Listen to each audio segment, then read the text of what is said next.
So welcome, अस्सलाम वालेकुम dear students, welcome again. ये जो क्लास जो हमारा 8th का जो पहला चैप्टर था उसमें कुछ टॉपिक्स जो रह गए थे, ये हमारा लास्ट चैप्टर है। और उसमें कुछ मैंने स्टार्ट किया था वहाँ से, cell fundamental unit, cell the fundamental unit of life, that was that we just called the cell. और उसमें से मैंने आधे जो टॉपिक्स थे पढ़ाई है, और कुछ जो सेल ऑर्गेनीज थी, सब सेलुलर ऑर्गेनीज जो रह चुके, जो टाइम नहीं मिला उसमें कंप्लीट करना, तो मैंने सोचा कि let's start from the next topic, तो उसके बाद मैं इनको कंप्लीट करूँ। तो फ्यू टॉपिक्स हैं, few organelles which we have to study, and let we study the first organelle, that is the nucleus. चलो बात करते हैं न्यूक्लियस की। तो आप न्यूक्लियस के बारे में जब बात न्यूक्लियस की होती है तो आपके एक बात मतलब कॉन्सेप्ट में एक चीज़ आती है कि it is the subcellular organelle that's either present in the centre of the cell or is present away from the centre of the cell. बस एक चीज़ तो तय है कि जब हम न्यूक्लियस को डिस्कस करते हैं हम बताते हैं it's the boss of the cell. We just called it is the control unit of the cell और बॉस ऑफ द सेल। अब कंट्रोल यूनिट क्यों है और बॉस क्यों कहा जाता है वो भी हम डिस्कस करेंगे।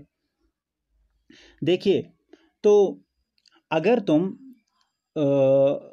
चीक सेल लेते हो तो cheek cell that you get out of your cheeks, तो वहाँ पे स्क्वैमस एपिथेलियल सेल्स जो होती है, ह्यूमन स्क्वैमस एपिथेलियल सेल्स होती हैं, या आप एपिडर्मल सेल ऑफ ऑनियन लो, तो वहाँ पे आप सेफ्रॉन लगा के या मिथिलीन ब्लू लगा के वहाँ पे आप उनको स्टडी करके आप वहाँ पे एक स्टडी कर सकते हो। आपको वहाँ पे एक प्रोमिनेंट न्यूक्लियस मिलेगा, जहाँ पे अगर आपने देखा भी होगा तो you just find in an onion peel में आपको इस तरह की सेल्स मिलेंगी।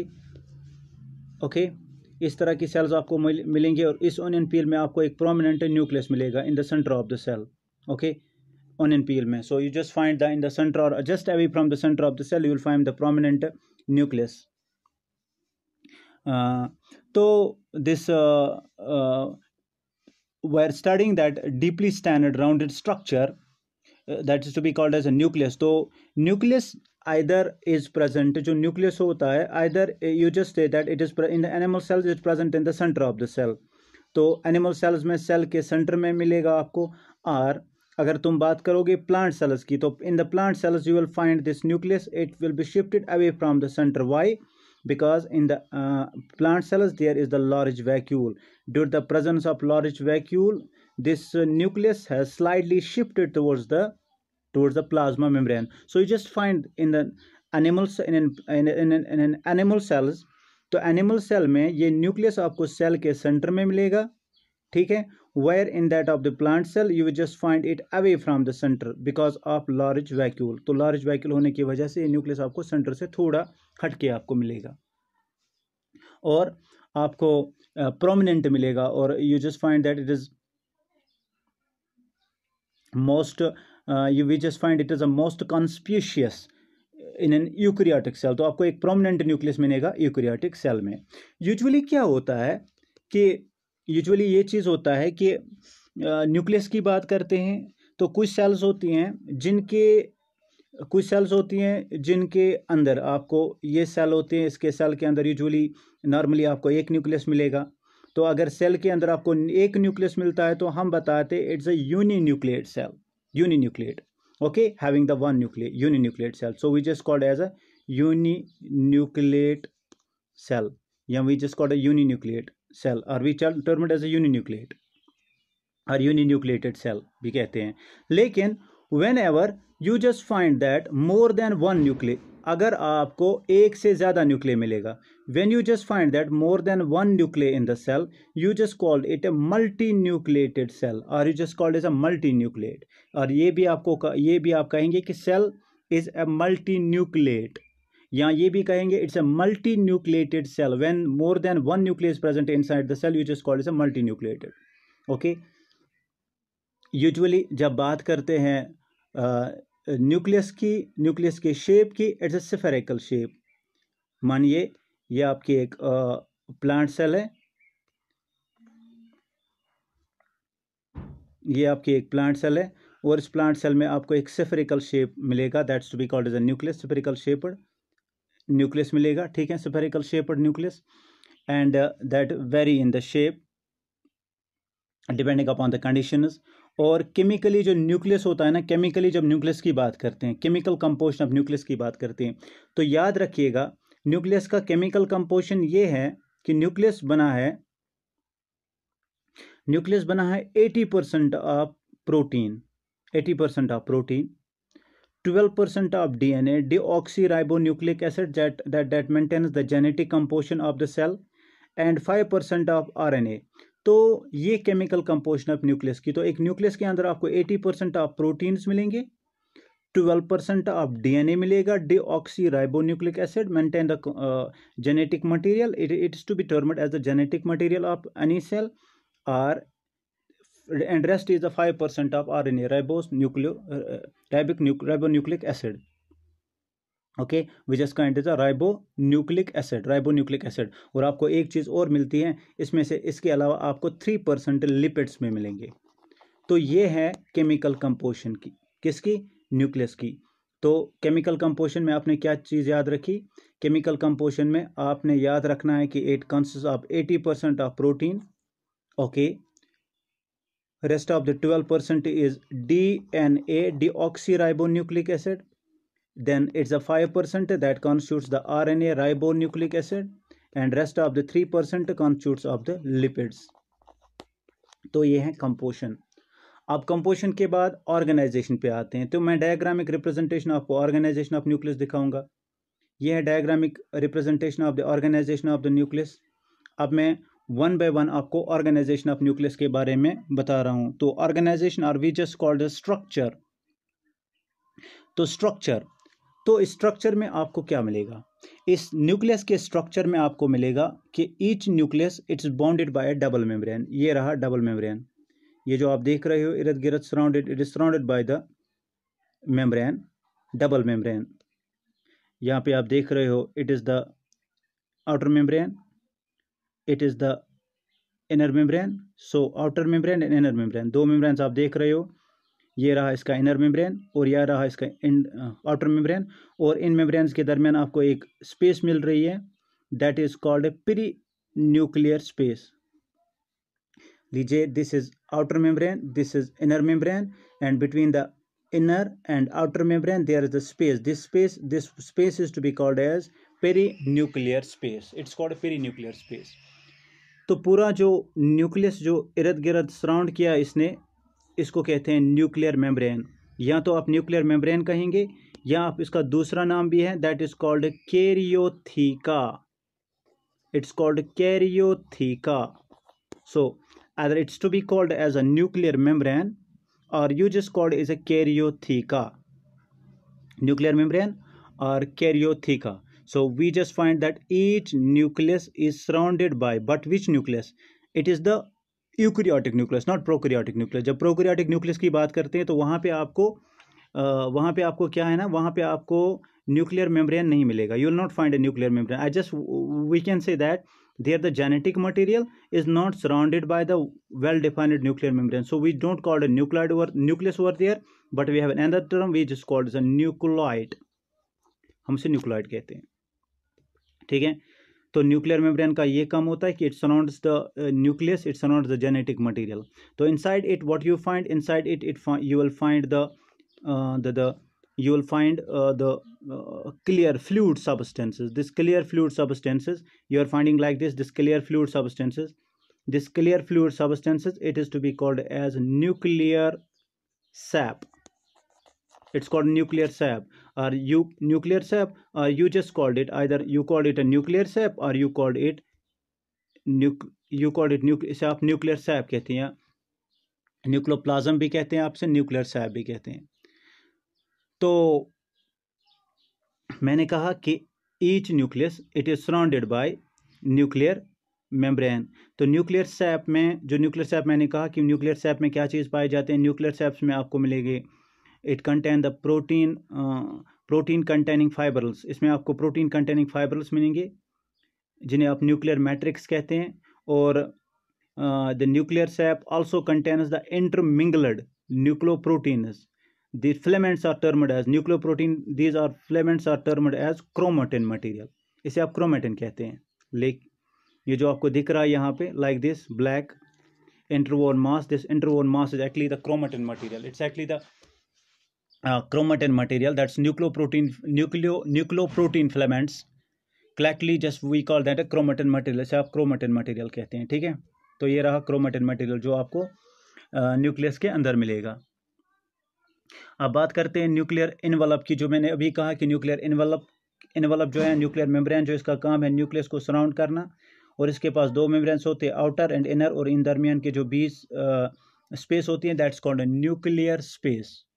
Okay, either you called it a nuclear space, और you just called the perinuclear space, और you called it intermembrane space. तो तीन आप दो नाम से इसको पुकार सकते हो, दो नाम से आपको, you just called it either pre nuclear space, और you just called it intermembrane space.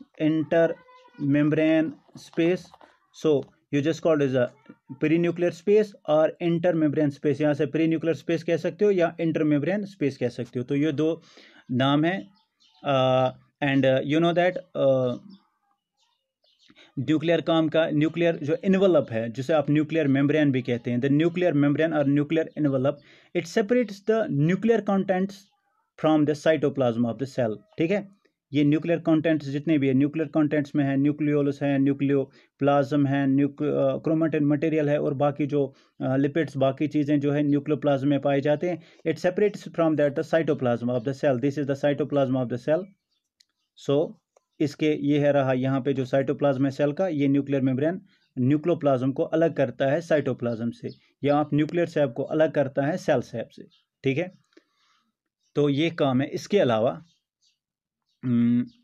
अलावा जो न्यूक्लियस के ऊपर आपको मिलेंगे और चीज़ें, न्यूक्लियस आपको मिलेंगे न्यूक्लियर पोर्स, ये आपको दिख रहे हैं, this are to be called as nuclear pores. The small pores that are present in the nucleus, that are present in the nuclear membrane, these are to be called as nuclear pores। और in nuclear pores का भी अपना काम है, क्योंकि ये nucleus जो होता है कि ये कुछ मैसेज क्रिएट का, कुछ मैसेजेस प्रोड्यूस करता है और कुछ मैसेजेस सिंथेसाइज करता है या इसे कोड करता है। उन मैसेज को कोड करने के बाद उनको actually accordingly they code they are being transported to the cytoplasm of the cell, and where these different messengers, they carry the different message for the synthesis of different proteins that takes place in the cytoplasm of the cell। so ये nuclear pores इन्हीं के लिए है, क्योंकि यहाँ पे अगर messenger RNA बने तो उस मैसेंजर आरएनए को ट्रांसपोर्ट करना, या कोई भी मटेरियल होगा, कोई भी इंफॉर्मेशन होगी जो यहाँ पे बनेगा न्यूक्लियस में, उस मैसेज को निकालना बाहर, तो अकॉर्डिंगली कौन सी प्रोटीन सिंथेसिस करनी है, किस टाइम करनी है, तो ये काम है न्यूक्लियर पोर्स का। सो nuclear pore is just a gateway that allows the different contents of the nucleus to come out of the cell, and that allows the different messages that are encoded or that are to be transcribed, you might say, that are to be transcribed by that of the chromatin material of the nucleus, and they are being sent outside to carry out the different activities, different metabolic, I mean said, that carry out the different protein synthesis within the cytoplasm of the cell। तो ये काम है nuclear pores का। Simply nuclear pores क्या काम करते हैं, अलो करते हैं उन मटेरियल, उसको पैसेज ऑफ मटेरियल, सपोज यहाँ पे कोई मटेरियल सिंथेसाइज हुआ, उसको निकालना बाहर सेल के साइटोप्लाज्म में। तो ठीक है, तो ये रहा न्यूक्लियर इनवलप का काम। सो न्यूक्लियर इनवलप के काम के बाद हम पढ़ेंगे न्यूक्लियर सैप। तो मैं अभी कह रहा था कि न्यूक्लियर सैप क्या है, it's a clear non staining fluid present in the nuclear, जो मैं अभी बता रहा था। It's a clear fluid that's present in the nuclear, जो आपको यहाँ पे दिख रहा है, this one yellow, this is called a nuclear sap. Okay, it's to be called as a nuclear sap. तो इस न्यूक्लियर सैप, जिसको आप न्यूक्लियोप्लाज्म भी कहते हैं, अभी मैंने बताया था कि इस न्यूक्लियर सैप को न्यूक्लियोप्लाज्म भी कहते हैं। It's also called as nucleoplasm. तो इस न्यूक्लियोप्लाज्म में आपको कौन सी चीज़ें मिलेंगे, आपको मिलेंगे raw materials, like as you will find in the nucleoplasm of the nucleus और nucleoplasm of the cell, you will find the enzymes. ठीक बात, एंजाइम्स, प्रोटीन्स, ठीक, metal ions, okay, metal ions, you will just find that what nuclear sap. It may contain the enzymes, it may contain the proteins, it may contain the metal ions. Okay, for the synthesis of nucleic acids, that is the for the synthesis of DNA and for the synthesis of RNAs. And also it contain the ribosomal units. तो इसमें ribosomal units भी मिलेंगे. ये कौन सी चीजें, ये है काम किसका, ये है काम न्यूक्लियर सैप का. तो इस न्यूक्लियर सैप के अलावा इसमें पाए जाते हैं क्रोमेटिन मटेरियल. ये जो आप दिख रहा है क्रोमेटिन मटेरियल, और इसके अलावा आपको यहाँ पे न्यूक्लियर मैट्रिक्स भी मिलेगा. क्रोमेटिन मटेरियल का क्या काम होता है? Simply chromatin material is just the it is just the you know that अभी जो मैं बता रहा था, it's intermingled nucleoprotein filaments. These intermingled nucleoprotein filaments, these intermingled nucleoprotein filaments just help to carry, they just contain the various informations. They contain the various information, and these you know that once these nucleoprotein filaments condensed, they form the chromosomes, and you know that actually they are the these actually once they get condensed, they form the chromosomes. Okay, and they are actually the made up of the DNA and proteins. इनमें actually जो chromatin material होता है, ये आपको दो चीज़ों से बना मिलेगा. एक तो इसमें है DNA, और इसमें एक तो DNA है, दूसरा इसमें है proteins. तो आपको पता ही है कि DNA का क्या काम है. DNA जो होता है, it possesses the genes, it contains the genes, and these genes carries the informations. They carry the informations, they carry the characters, they help in the transfer of traits, they help in the transfer of characters from parents to their offspring. तो in short of chromatin material के बारे में इतना ही याद रखिएगा कि chromatin material is the composition, actually it contains it's actually the DNA along with that of the protein, and the function of DNA is that it contains the informations that are to be transferred to the different that are to be transferred to the offsprings that goes down descended to the different generations. So this is all about the nucleus. Tomorrow हम पढ़ेंगे इसके cell के और organelle के बारे में. Thank you.